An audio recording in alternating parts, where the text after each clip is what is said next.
Welcome to the Profit Genius podcast. I'm your host, Christie Turley, and today's special guest is Ulrika Sullivan. And she and I had a wonderful conversation all about how to make the shift from a mind-driven life to a heart-based way of living and tuning in to your intuition and your body wisdom. So Ulrika, she is a certified life coach, yoga teacher, energy healer, podcast host, and writer, but she wasn't always that. She actually has a lengthy and deep career being a scientist in the pharmaceutical industry. And so we'll be talking about her journey from scientist to intuitive. And it is fascinating for anyone who is making a major life shift, a transformation, whether it's in your career or your life. This is a must listen episode. Her passion, Ulrika's passion, is helping busy working women to reconnect with their inner calm and life balance.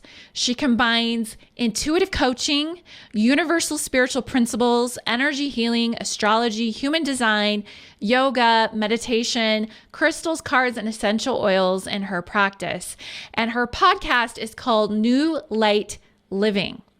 This was a fascinating episode.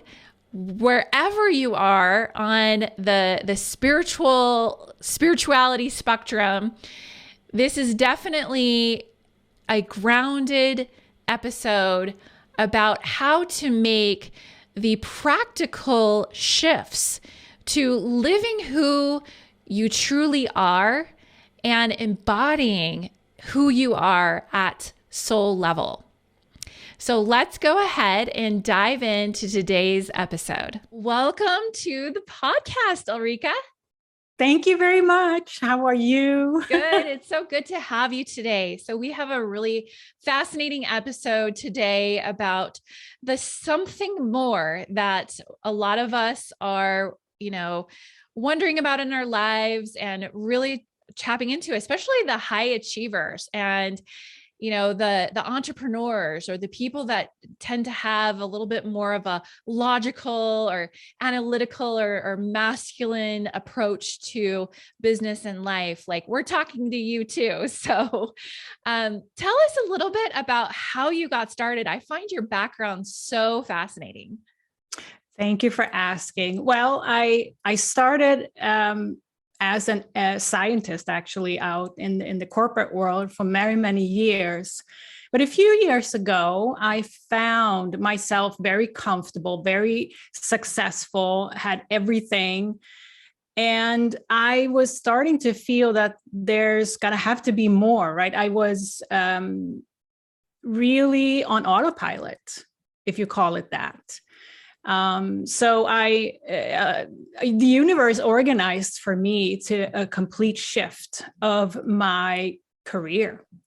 And going from being in the corporate world, I used to be in pharmaceutical research and development, to becoming a intuitive spiritual life coach, energy healer, yoga teacher, and making that shift is pretty incredible, if I would tell you myself, because it's really that shift from being led by a lot of expectations from the external, let's say, or I'm generalizing a little bit here, but you all know what I mean in terms of going down a path that is, expected or sought after, but then realizing, like I did, that there is something more, and I am really, my gifts and talents are really better placed somewhere else. And what really prompted this for me was that I wanted to have deeper conversations with people, and the roles I was filling at work didn't really allow that. And that was one of the signals to me, but there was a sequence of events that actually, made me make this shift. But that's kind of my my story in terms of how I kind of just made a shift from being a completely different person, identifying myself with work, to now identifying myself with my own talents and gifts and how I contribute to the world. This strikes home. This is definitely something that I went through myself as well, coming from a background of, business and marketing and strategies and tactics, and how do we increase a business's ROI, and looking at the data and the analytics, which is very much the scientific side of business. And I always, since I was a young girl, had intuitive abilities. I would always score really high on assessments that measured intuition, like Myers-Briggs and the MBTI and things like this. And I also had an experience where the universe really organized an experience where I had to make a shift. And I did have this this knowing in my soul whenever I would work with a client, like there's something more they need to be doing. Like this website, this marketing campaign, it's not going to deliver the result that they are hoping to, because there is something more that their soul wants to express. And there's something more that they're here to do. And so, and that's led me to my current consulting practice. So this is, I feel like, a story arc in a way that a lot of people, they're going to be listening to this episode and they're at various parts of the story. Yes. They're either in that part where they're like craving something, or they're feeling an ache or call to something more, or they're right in the middle of the shift, which can be upheaval and uncomfortable and confusion, or they have just made that transition, or they're well into the transition. And so no matter where you're at in this story arc, realize this is universal. This is something that as a collective we're going through, and on a personal level we're going through. So, you have a lot of things going on right now. And I love how you talk about going from a mind-driven life to a heart-based way of living. And so how did you make that shift? I mean, going from scientist to intuitive is quite the shift, right? So tell me a little bit about that. Like, what are the things that you learned? What are the things that you started to practice or get interested in? Yes. And first of all, I had a situation at work that made me actually reconsider. And it actually, I see it as an opportunity. I was given an opportunity by the universe, not to go into too much detail, to reconsider the path I was on. And there were circumstances at work that allowed me to, get a severance package, and it really put a hold on my whole situation. But what happened then was I saw this for the first time as an opportunity, because first, when all of this happened, it was like devastating, right? It was because I was so in identifying myself as a person with my work. It was me. But once that initial shock came over, I started to see it as an opportunity. Like, what now? And the first thing that made me know, or that I knew it was a synchronistic event, was that I came across a website. And when you're feeling that this is something that I have been led to. And that was the first time I felt a feeling like that ever, because all along in my corporate career, I had been pretty disconnected from myself, really, truly. I just with the blinders on, go forward and go, go, go. But now when I was in a situation of reflection, I opened up, and it was divine timing for some reason, and came across a website that had to do with coaching.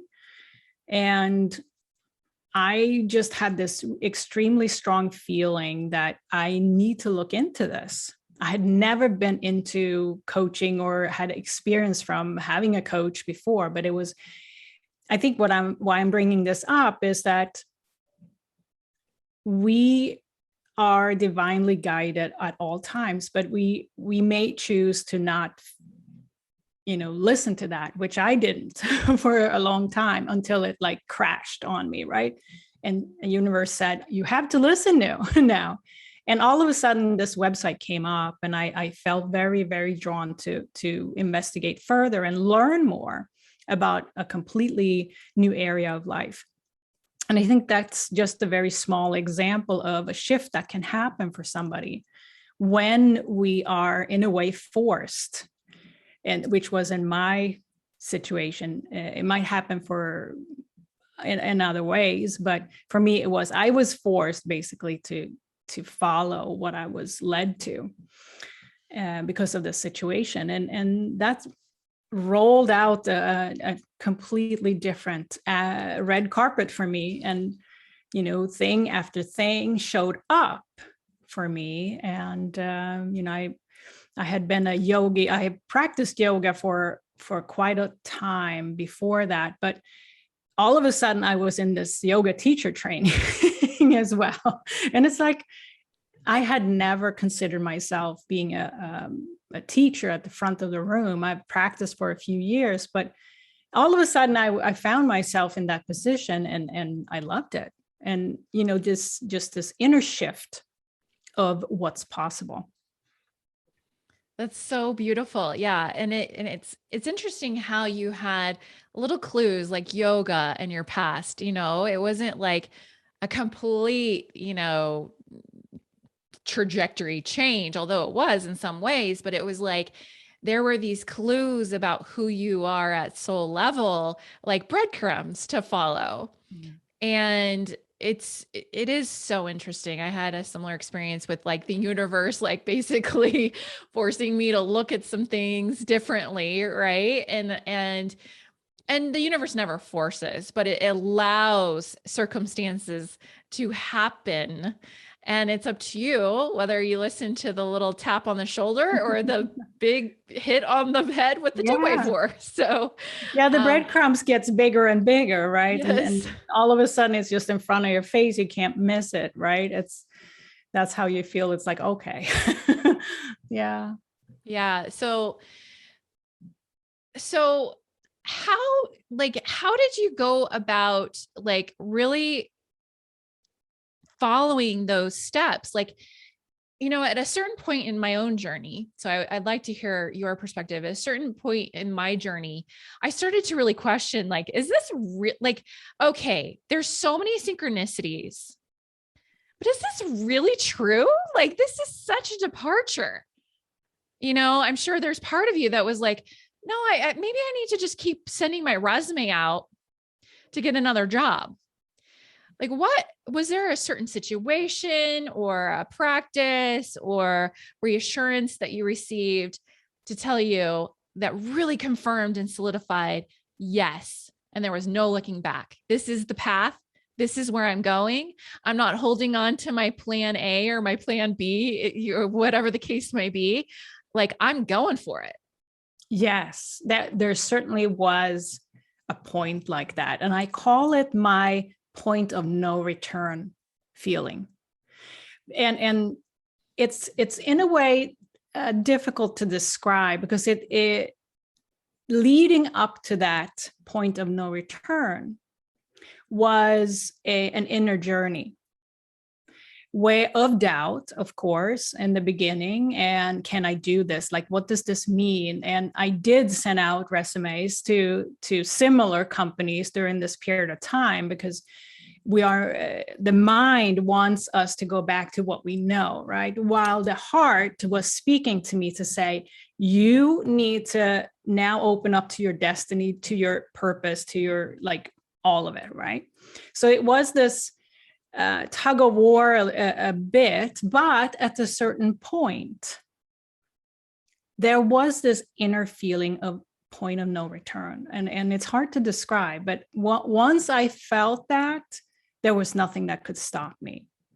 And I certainly had become a yoga teacher. I certainly had got trained as a coach. I had not started to actually develop or open up to my intuitive abilities or energy healing abilities yet. But just this feeling of, yes, I want to work with people in a deeper way. I knew once I opened up to that, I got training and some training, right? And that just added to the experiences I was allowing me to have, different experiences than from the past. So, but it's a distinct inner journey, and it's a distinct inner kind of point where it's like, there's no going back. and I think that conviction also is a very personal journey. It's hard to kind of tell somebody else how to do that. It's in a journey of embodying and the breadcrumbs that you're being shown is you have to first of all embrace them, but also embody them, right? So it's this inner journey of coming to that point. So powerful, and it's easier said than done, right? And I have dealt with that same inner struggle of it's almost like these two people within the same body, like, no, I'm in charge. No, I'm in charge. Like, right. And so you have a book coming out, and in your book, you list 7 shifts to go from this multitasking life, as you call it, to a balanced life within. Can you talk a little bit about what these 7 steps are? Yes. My book, by the way, is the title is Wisdom Beyond What You Know, and how to shift from being driven by the mind to living from the heart and intuition. It really is a book that is showing you how to make that shift from being that woman on autopilot, not being really connected with ourselves, our true inner self, to going to living from that space of heart and connection with the universe through our intuitive gifts, which everyone has. And these 7 shifts, I could only pick 7. There's a lot of different things that can happen within someone to make this shift. But I wanted to highlight in this book what I believe is the most important. And I can tell you a little bit about these shifts. It's definitely a sequence of shifts that needs to happen. And the first thing I point out in the book is really that we have to, like you point out, we have to get out of the comfort zone and into our own personal commitment. Like that shift from now, can I do this? Like, I don't know. And that is self-doubt, right? And that means that we sometimes listen to our mind a lot more, which is making up stories around what we cannot do. But once we get to that point of no return, we make this inner commitment, and there's nothing stopping us. So that's a big shift that I know a lot of people are in the midst of right now. Yeah, so that's kind of one big part. And what I go through then in the next shift is like, I really felt that during my corporate time, I was very disconnected from myself. I followed some kind of, template or expectation, or, you have to get a degree, you have to have a good job, high pay, all of those things I could check off, but I didn't know who I was. So the second piece is really to go from that sense of disconnection and following what's out there to really becoming self-aware of what works for me. And that could be quite a journey, because in my own journey, I discovered that I have so much more gifts and talents that I haven't been using yet, and that are making me feel alive. So, and as I go through these 7 shifts, it really is coming down to, ourselves as seeing ourselves as sovereign beings that are not just one-dimensional, but actually multidimensional, and how we live in the world, also guided and not just kind of thinking like coming up with the solutions ourselves, but actually trusting the universe that there is a bigger plan for us. And that if we learn how to tap into that and align with that flow that is there for us already, that's a very different way of living and experiencing our lives. So my wish with this book is to help others open up to that perspective of connecting with a life beyond what's physical and seen, that often the mind wants to kind of, oh, this is real and nothing else is, but to actually embody ourselves into a world that we can feel more guided and feel more ourselves in our power. I love that. Yes. The world needs both of our books. Your book, my book. It's like we've had similar journeys in a way. And my book, The Intuition-Led Business, at the end, I actually, to wrap everything up that I've been talking about, I go through like this grid. I have this table. It's like before the intuition-led business, after the intuition-led business. And the shifts that you describe are so beautiful. I'll give you a couple of examples because I think it really like allows people to see what this looks like in real life. It's like one of them, and I don't have it in front of me, I'm going off memory, but one of them's like before working from to-do lists. I would always work from to-do lists. And what I was doing today would be totally determined on what was on my to-do list. And while I do have lists, that's not how I work anymore. I actually ask every day, what's in my highest good to work on today? What's in the highest good of the people that I serve?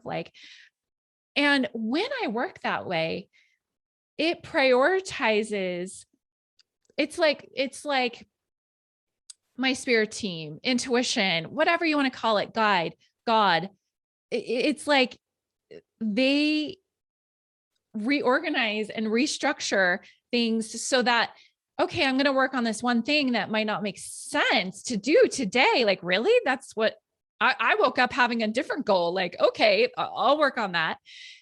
Following that intuition, and then come to find out like the next day, I actually needed that and it's done. And what I'm working on today, I just plop it in, done. And it's such a more efficient way to work. And I don't think 5 years ago, I would have imagined or recognized this person standing in front of you right now. Like, what? You don't work from to-do lists or your project management system anymore? What's gone wrong with you? But that's one of the ways it can really show up in physical life is when you do make these inner shifts, you do life differently. You do business differently. And it's for the better. It's more efficient, more creative, more joyful. You have more fulfillment. So Absolutely. High five for writing that book because the world needs it, right? Yes. And it's just a different way to go about it. But it's like you said, it's a great image to keep, like this to-do list versus what is it? Can I feel into my heart what it is that I need to do today, and actually trust and follow that. And such a difference because there's so many more possibilities that can come up. It's this link to creativity, the whole thing. And while to-do list, it's like, okay, it is what it is. So well, and what the energy of a to-do list is obligation and like should energy, expectation energy, which you mentioned earlier. And when you, like you were saying, like feeling into it, if you don't feel like doing something, there might be a really good reason. And you're really going to force yourself to do something that you don't want to do, that you're not in the mood to do, that you don't have the right energy or vibration around it. Because it's going to just not turn out the same way as if like you're in the mood to do it and you're excited about it. And, you know, it's tell us a little bit more about that. It's like listening to that inner emotion. Like, I know there's a lot of productivity gurus out there that would be like, eat that frog, just do it, like force yourself, you know? And it's like, oh, that's so unpleasant to eat a frog. Why are we caught up in this? And why have we shut off this inner guidance system to like listen to those feelings? That's a really good question. This inner guidance system, in a way, I don't know if we can always say that we've been told to focus on certain things, but certainly there are some ways we have been brought up, which are now an opportunity to kind of shift that. But what I'm thinking of, just looking at previous, and there's a lot of ancestral energies that we've been carrying with us in terms of how things are done, not just practically, but also subconsciously. And one of the things may be people pleasing, for example, which really are taking us out of our own life force energy. We're giving it away to somebody else that we want to please, right? So that's an example of this, you know, trying to fit a square peg in a round hole, right? That's people pleasing in a nutshell, and the frustration that brings with it. Because and it's also, for example, this pushing energy in a way, right? To achieve something that somebody else has, that we want, that looks great because they are already there, while not really honoring that inner energy. Is it for me? Like that question sometimes it's not asked of ourselves. We just go for it instead of asking, is this really for me? It looks nice and shiny, but is it for me? Like, is that how I thrive? And as long as we don't ask ourselves that question, it's okay to want things, but that second question, is it for me? Is it right for me? Once we start to ask ourselves that, that's when we kind of keep our own energy and follow a right path for us. So it's this, I think it really, if you're really going to go deep with this, it starts with that willingness of self-reflection. Because if we don't ask ourselves the questions, at least this is my experience, I'm generalizing a little bit, that it's so easy to follow what other people say or do or have, if we're not asking ourselves those questions of reflection. And there are millions of questions that we can ask ourselves to find out what is right for me. And I'm sure that applies also in any business that somebody wants to start. I'm sure you have experience with that. Like, there's a business out there or a success somebody has had that looks so awesome, and I want that too. But then it's like somebody goes for it and is exhausted about it. And that is a sign that it's not right. They haven't asked the question, is this right for me? Yes. We're all so unique, and what's aligned for someone else isn't necessarily aligned to us. And as far as achievement or going for something, there's always a price, and that price comes in the form of time, energy, effort, money. And that price, we might not be in alignment to pay. Like our path might be completely different. Yeah. And there might be something even better that we don't even know that we want yet. And it's great to look to others for inspiration. I agree so much. It's like the discernment piece of reflecting and asking, and not just asking yourself, but asking God, asking your higher power. Like, there's wisdom in that. And Totally. gosh, if the people listening, if you don't have a regular practice where you ask these questions, and it could even be one question a day or whatever it is, oh, please do it. It doesn't have to take long. It can take less than 10 minutes. It's just checking in with yourself, like you would check in with a boss, right? Yes. And you're hitting it on the nail there, because it's not just, like you say, this regular, it's part of life. Basically, this practice of reflection and taking care of ourselves energetically to stay in that our own power instead of letting it float away and being distracted somewhere, right? So that's so important. And it is a practice. It cannot be done like once every 2 weeks. It is something that we have to commit to. And I think that's what we talked about earlier. When there's this point of no return feeling, there is a shift happening, that it is an interest in asking those questions of ourselves and be in that energy of reflection and yeah. But it's, yeah. So I have this question. And I've been in this place, and I know you've been in this place too. How you're looking at other people for inspiration for what's great in life. Like, maybe I want that. Like, you kind of look at other people's dream life to build your own fantasy. And that might not be aligned to you, is what we're saying. Like, that might not be aligned to you, and that might not be right for you or how you're going to best thrive. So how do you go about figuring out, discovering what it is that you actually want in life if you have absolutely no clue?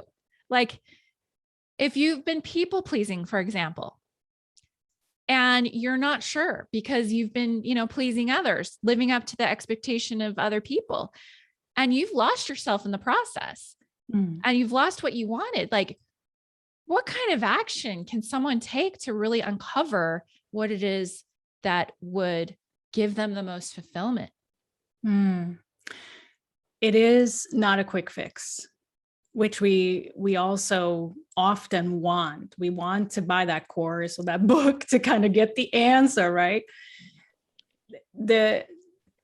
Everyone has their own truth, and it can only be found when we're open to truly work with it. And it takes time. Like, I'm a long-term girl, right? It's a lifelong commitment to go deeper and deeper. And so I think that shift between quick fix versus committing to a daily practice, for example, is going to make a huge, huge difference in the terms of staying connected, because that's all that I found, going from being disconnected from myself to truly knowing who I am now and what I'm here to do. The difference between those two personas, if you will, or ways of living or ways of experiencing life, is a spiritual practice. It's a meditation practice. It's some form of body wisdom, whether it's yoga. For me, it's yoga, energy work, breath work. It's a way to connect with our physical vessel, physical body, because the body has so much wisdom as well, that our mind, like the body is beyond the mind in that way. So that's another way of getting to know yourself, is what your body is telling you. And it's just this real shift between being committed to getting to know yourself, no matter what anybody says. And it's a huge commitment, and it's a long-term game. And often some clients come to me and say, can you just give me the answer? Right. And that's when we have to go to the depths with, like, how willing are you? Are you at the stage right now where you would be willing to look at yourself and how you got here? And if the answer is yes, awesome. If the answer truly is no, maybe it's not the right time. And there's no wrong time, right? It's just a matter, we all are on the different time perspective, like in our journeys and our soul evolution. So it's nothing wrong with not wanting to look at all the, reasons or behaviors or habits that we have, or conditionings. But it's, for me, if I'm gonna bring one thing out there, it is to commit to that daily half hour, if you will, or daily 10 minutes to start with, or daily, like you say, daily one question to yourself. It starts there, because there's millions of people who never, ever ask themselves a question. Is this for me? Yeah, I remember one time when I was asking myself, what do I want in life? And I just wanted to cry because I didn't know. So painful, Yes, we've all been right? there. Yeah. And I find too, like with my clients, it's like they definitely have to be ready to uncover the uncomfortable parts of their life and look at the reasons or the choices or the habits. And the reason you've got to be ready is because it requires a whole new level of responsibility on acting, choosing how to act moving forward, and that's part of the price you pay of becoming, maybe having a larger presence with your business, with having a bigger business, having more clients, having more financial flow. That's part of the price. Is you've got to build yourself up to have the strength and capacity to hold that new level of leadership. Yes. And so, yeah, I echo that. It's like people like have to be ready to do what it takes to go to that next level. I also want to give a practical tip, because we can do so much to learn about who we are energetically. And what I mean with that is, and this is what I do for every client that comes to me, to give them what's already out there about them that is unique. And that is, I use tools like astrology, human design, gene keys to really give a picture of somebody's energy that is already there for them to learn about. Yes. Like, here you go. And so many have not really tapped into that, because there's so much to learn from just a look at your natal astrology chart, or your human design chart, or the gene keys chart. There's like so much insight there. It's like, yeah. And often when I put this summary together and we talk through it, it's like, yes, that's me. And it's like, it gives a bit of validation, yes, and connection right there. Absolutely. Yes. So glad you mentioned that. So to close today, I'd love to hear from you. How can people learn more about your work and your book? And we'll put links in the show notes. And then I'd love for you to leave us with a final nugget of wisdom, a final thought. Yes, thank you. You can find me at ulrikasullivan.com. And I'd like you to visit, because for me, it's about also learning about to keep our own energy, for not kind of giving it away everywhere and just keeping it to ourselves. So I have a 7-step guide on my website that I invite you to come and join and get a copy of. I also have a little video within there with a very simple practice that anyone can do. And it's 7 steps to how to protect your own energy. So I invite you to visit my website, ulrikasullivan.com, and my book, Wisdom Beyond What You Know, comes out in January 2022. And you'll find more details on my website on that. So I invite you to check that out as well. Thank you. Thank you. And my little nugget to everyone that's listening or viewing this today is there is more. There is more for you, even if you doubt it right now. There is more. Allow yourself to ask yourself the questions that you don't know. And listen. Listen to how the universe is guiding you. Pay attention. Be curious. Be sure to like, comment, and share this video, and hit the subscribe button. I invite you to open up your intuition and make it your new secret weapon in business by ordering my book, The Intuition Led Business, at intuitionledbusiness.com. I am Christie Turley, and I thank you.